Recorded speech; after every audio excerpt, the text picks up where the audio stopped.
Pinaaaksyonan ni House Quadruple Committee Overall Chairperson Representative Robert Ace Barber sa Philippine National Police o PNP ang hiling na investigasyon ni House Deputy Minority Leader Representative Franz Castro kaugnay ng umano'y police shooting na naganap naman sa BGC Taguig noong gabi ng December 11.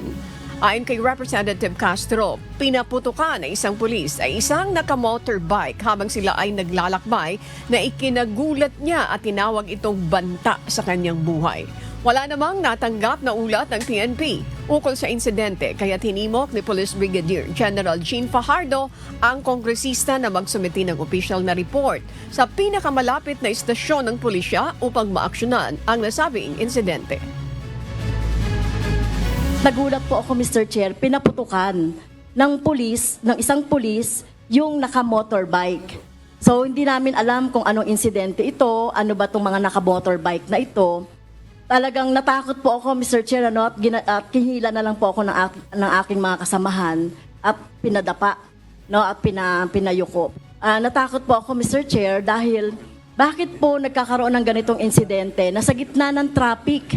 Sa gitna po ng traffic, Mr. Chair, ay nagpapaputok ang pulis. So tingin ko po ay hindi tama ito dahil sa gitna po ito ng mga sibilyan at traffic po ito at marami pong sasakyan.